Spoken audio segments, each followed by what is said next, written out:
ಈ ಒಂದು ತರಗತಿಯಲ್ಲಿ ಪಿ ಲಂಕೇಶ್ ಅವರು ರಚಿಸಿರುವ ಅವ್ವ ಎಂಬ ಪದ್ಯಪಾಠದ ಬಗ್ಗೆ ತಿಳಿದುಕೊಳ್ಳೋಣ. ಪದ್ಯಪಾಠಕ್ಕೆ ಹೋಗೋಕೆ ಮೊದಲು ಕವಿ ಪರಿಚಯವನ್ನು ನೋಡೋಣ. ಪಿ ಲಂಕೇಶ್ ಕನ್ನಡದ ಪ್ರಸಿದ್ಧ ಕವಿ, ಕಥೆಗಾರ, ಕಾದಂಬರಿಕಾರ, ಅನುವಾದಕ, ನಾಟಕಕಾರ, ನಟ, ಚಲನಚಿತ್ರ ನಿರ್ದೇಶಕ, ಲಂಕೇಶ್ ಪತ್ರಿಕೆಯ ಸಂಪಾದಕ. ಪಿ ಲಂಕೇಶ್ ಅವರ ಪೂರ್ಣ ಹೆಸರು ಪಾಳ್ಯ ಲಂಕೇಶ್. ಇವರು ಮಾರ್ಚ್ 8, 1935ರಲ್ಲಿ ಜನಿಸಿದರು. ಇವರ ಸ್ಥಳ ಶಿವಮೊಗ್ಗ ಜಿಲ್ಲೆಯ ಹೊನ್ನಾಳಿ ತಾಲೂಕಿನ ಕೊನಗವಳ್ಳಿ. ಇವರ ಕೃತಿಗಳು ಕೆರೆಯ ನೀರನ್ನು ಕೆರೆಗೆ ಚೆಲ್ಲಿ, ನಾನಲ್ಲ, ಕಲ್ಲು ಕರಗುವ ಸಮಯ, ತಲೆಮಾರು, ಕ್ರಾಂತಿ ಬಂತು ಕ್ರಾಂತಿ, ಗಿಳಿಯು ಪಂಜರದೊಳಿಲ್ಲ, ಸಂಕ್ರಾಂತಿ, ಗುಣಮುಖ, ಬಿರುಕು, ಅಕ್ಕ, ಕಂಡದ್ದು ಕಂಡ ಹಾಗೆ ಇತ್ಯಾದಿ. ನಿರ್ದೇಶಿಸಿದ ಚಲನಚಿತ್ರಗಳು ಪಲ್ಲವಿ, ಅನುರೂಪ, ಎಲ್ಲಿಂದಲೋ ಬಂದವರು, ಖಂಡವಿದಿಕೋ ಮಾಂಸವಿದಿಕೋ, ಮುಸ್ಸಂಜೆಯ ಕಥಾಪ್ರಸಂಗ ಇತ್ಯಾದಿ. ಪ್ರಶಸ್ತಿಗಳು ಇವರಿಗೆ ಕೇಂದ್ರ ಸಾಹಿತ್ಯ ಅಕಾಡೆಮಿ ಪ್ರಶಸ್ತಿ, ಕರ್ನಾಟಕ ಸಾಹಿತ್ಯ ಅಕಾಡೆಮಿ ಪ್ರಶಸ್ತಿ, ಕರ್ನಾಟಕ ರಾಜ್ಯ ನಾಟಕ ಅಕಾಡೆಮಿ ಪ್ರಶಸ್ತಿ, ಬಿ.ಎಚ್. ಶ್ರೀಧರ ಪ್ರಶಸ್ತಿ, ಆರ್ಯಭಟ ಸಾಹಿತ್ಯ ಪ್ರಶಸ್ತಿ, ಅತ್ಯುತ್ತಮ ನಿರ್ದೇಶನಕ್ಕೆ ರಾಷ್ಟ್ರ ಪ್ರಶಸ್ತಿ ಲಭಿಸಿವೆ. ನಿಧನ: ಇವರು ಜನವರಿ 25, 2000 ಇಸವಿಯಲ್ಲಿ ನಿಧನರಾದರು. ಈಗ ಪದ್ಯದ ಸಂಪೂರ್ಣ ಸಾರಾಂಶವನ್ನು ತಿಳಿದುಕೊಳ್ಳೋಣ. ಕನ್ನಡ ಕಾವ್ಯಲೋಕದಲ್ಲಿ ತಾಯಿಯನ್ನು ಕುರಿತ ವಿಭಿನ್ನ ದೃಷ್ಟಿಕೋನದ ಮಹತ್ವದ ಕವಿತೆ ಪಿ ಲಂಕೇಶ್ ರವರ ಅವ್ವ.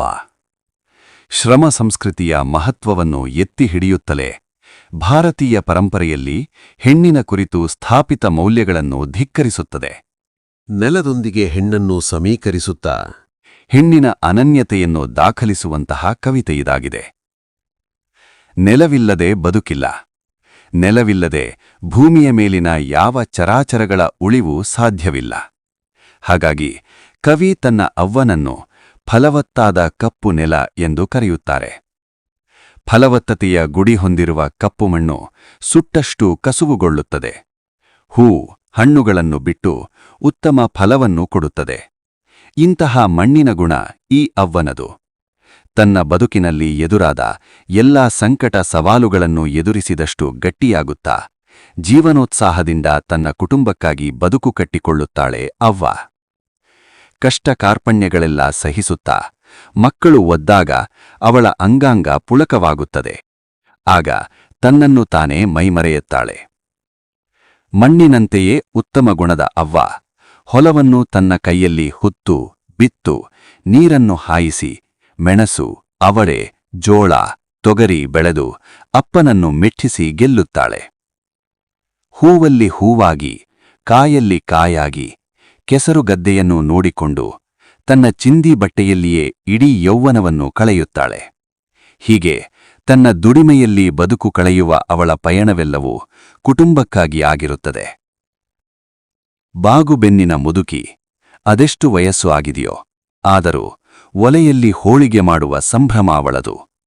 ಜೀವನ ನಡೆಸಲು ಹಣಕ್ಕಾಗಿ, ನಾಶವಾದ ಕೆಟ್ಟ ಪೈರಿಗಾಗಿ, ಸತ್ತ ಕರುವಿಗಾಗಿ ಎಷ್ಟೋ ಸಲ ಅತ್ತಳು. ಎಷ್ಟೋ ಸಲ ತಪ್ಪಿಸಿಕೊಂಡ ತನ್ನ ಮುದಿ ಎಮ್ಮೆಗಾಗಿ ಹುಡುಕಾಡುತ್ತಾ ಊರೂರು ಅಲೆದಳು. ಇಂತಹ ಅವ್ವ ಸತಿ, ಸಾವಿತ್ರಿ, ಜಾನಕಿ, ಊರ್ಮಿಳೆಯರ ಹಾಗಲ್ಲ. ಗಾಂಧೀಜಿ, ರಾಮಕೃಷ್ಣ ಪರಮಹಂಸರ ಸತಿಯರಂತಲ್ಲ. ಎಂದಿಗೂ ಆಕೆ ದೇವರನ್ನು ಪೂಜಿಸಲಿಲ್ಲ, ಹರಿಕಥೆಯನ್ನು ಕೇಳಲಿಲ್ಲ, ಮುತ್ತೈದೆಯಾಗಿ ದೀರ್ಘಕಾಲ ಕುಂಕುಮ ಕೂಡ ಇಡಲಿಲ್ಲ. ಯಾಕೆಂದರೆ ಅವಳು ತನ್ನ ಗಂಡನನ್ನು ಕಳೆದುಕೊಂಡ ವಿಧವೆಯಾಗಿ ನೋವನ್ನು ಅನುಭವಿಸುತ್ತಾ ಸಂಸಾರದ ಜವಾಬ್ದಾರಿಯನ್ನು ಹೊತ್ತುಕೊಂಡು ತನ್ನ ಮಕ್ಕಳಿಗಾಗಿ ಶ್ರಮಿಸುತ್ತಿದ್ದಾಳೆ. ಬನದ ಕರಡಿ ತನ್ನ ಮರಿಗಳನ್ನು ಕಾಪಾಡುವ ಹಾಗೆ ಅವ್ವ ತನ್ನ ಗಂಡನನ್ನು ಹಾಗೂ ಮಕ್ಕಳನ್ನು ಹೊತ್ತು ಕಣ್ಣಲ್ಲಿ ಕಣ್ಣಿಟ್ಟು ಕಾಪಾಡಿಕೊಂಡು ಸಾಕಿದಳು.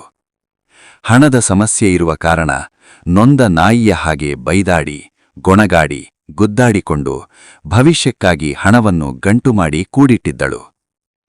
ತನ್ನ ಮನೆತನದ ಉದ್ಧಾರಕ್ಕಾಗಿ ಸಣ್ಣತನ, ಕೊಂಕು, ಕೋತಿಯ ಹಾಗೆ ಕೆರೆದಾಟ ಮಾಡುತ್ತಿದ್ದಳು. ತನ್ನ ಮಗ ಕೆಟ್ಟರೆ, ಗಂಡ ಬೇರೆಯವರನ್ನು ನೋಡಿದರೆ ಸಹಿಸದೆ ಕೋಪಗೊಳ್ಳುತ್ತಿದ್ದಳು. ತನ್ನ ಗಂಡ ಮತ್ತು ಮಕ್ಕಳನ್ನು ಬೆಟ್ಟದಷ್ಟು ಪ್ರೀತಿಸುವ, ಪೋಷಿಸುವ ಅತ್ಯಂತ ಸಾಧಾರಣವಾದ ಹೆಂಗಸು ಅವ್ವ. ಬನದ ಕರಡಿಗೆ ಹೇಗೆ ಭಗವದ್ಗೀತೆ ಅವಶ್ಯಕತೆ ಇಲ್ಲವೋ ಹಾಗೆಯೇ ಈಕೆಗೂ ಅದರ ಅವಶ್ಯಕತೆ ಇರುವುದಿಲ್ಲ. ಕಾಳು ಕಡ್ಡಿಗಾಗಿ, ದುಡಿಯುವುದಕ್ಕಾಗಿ, ತನ್ನ ಮಕ್ಕಳಿಗಾಗಿ, ತನ್ನ ಗಂಡನಿಗಾಗಿ ಒಂದು ಸೂರನ್ನು ಕಟ್ಟಿದ್ದಾಳೆ. ತನ್ನ ಗಂಡ ಮಕ್ಕಳು ಅನ್ನಕ್ಕಾಗಿ, ರೊಟ್ಟಿಗಾಗಿ, ಸಂಬಂಧಿಕರ ಮುಂದೆ ಕೈಚಾಚದೆ, ಊರವರ ಮುಂದೆ ತಲೆ ಎತ್ತಿ ಬದುಕುವುದಕ್ಕಾಗಿ ಇಡೀ ತನ್ನ ಬದುಕನ್ನು ಮುಡಿಪಾಗಿಟ್ಟವಳು ಅವ್ವ. ವಯಸ್ಸಾದ ನನ್ನ ಅವ್ವ ತಣ್ಣಗೆ ಮಾತಾಡುತ್ತಲೇ ನಮ್ಮನ್ನು ಬಿಟ್ಟು ಹೋದಳು. ಈ ಮಣ್ಣಲ್ಲಿ ಬದುಕಿ, ಬಾಳಿ, ಮನೆಯಿಂದ ಹೊಲಕ್ಕೆ ಹೊರಟು ಹೋದಳು. ನನಗೆ ಜನ್ಮ ಕೊಟ್ಟಿದ್ದಕ್ಕಾಗಿ, ಸಾಕಿದ್ದಕ್ಕಾಗಿ ಅವಳಿಗೆ ಮೆಚ್ಚುಗೆ ಸಲ್ಲಿಸುತ್ತೇನೆ, ಕೃತಜ್ಞತೆಯ ಕಣ್ಣೀರು ಹಾಕುತ್ತೇನೆ, ಅವಳನ್ನು ಪೂಜಿಸುತ್ತೇನೆ ಎಂದು ಕವಿ ತನ್ನ ಅವ್ವನ ಬದುಕಿನ ಸಾರ್ಥಕತೆಯನ್ನು ತಿಳಿಸುತ್ತಾರೆ. ಹೀಗೆ ಪ್ರಸ್ತುತ ಕವಿತೆಯಲ್ಲಿ ಕವಿ ಪಿ ಲಂಕೇಶ್ ಅವರು ಬಡತನದಲ್ಲಿರುವ ತಾಯಿಯ ಜವಾಬ್ದಾರಿಯನ್ನು ಮಾತ್ರ ಹೇಳದೆ ತಂದೆಯ ಬೇಜವಾಬ್ದಾರಿತನವನ್ನು ಸಹ ಹೇಳಿರುವುದು ಗಮನಾರ್ಹವಾಗಿದೆ. ತಲತಲಾಂತರಗಳಿಂದ ಬಂದ ನಮ್ಮ ಸಂಪ್ರದಾಯದಲ್ಲಿ ಅಮ್ಮನನ್ನು ಸೀತೆ, ಸಾವಿತ್ರಿ, ಜಾನಕಿ ಮುಂತಾದ ಆದರ್ಶ ಮಹಿಳೆಯರಿಗೆ ಹೋಲಿಸಿ ಹೇಳುತ್ತಿದ್ದದ್ದು ವಾಡಿಕೆ. ಆದರೆ ಇಲ್ಲಿ ಕೋತಿ, ಕರಡಿ, ನಾಯಿಗಳಿಗೆ ಹೋಲಿಸಿರುವ ತಂತ್ರಗಾರಿಕೆ ಗಮನಾರ್ಹವಾಗಿದೆ. ಈ ಪ್ರಾಣಿಗಳು ತಮ್ಮ ಪ್ರಾಣದ ಹಂಗನ್ನು ತೊರೆದು ತಮ್ಮ ಮರಿಗಳನ್ನು ರಕ್ಷಿಸುವಂತೆ ಅಮ್ಮನೂ ಕೂಡ ತನ್ನ ಮಗುವನ್ನು ರಕ್ಷಿಸುತ್ತಾಳೆ ಎಂದಿದ್ದಾರೆ.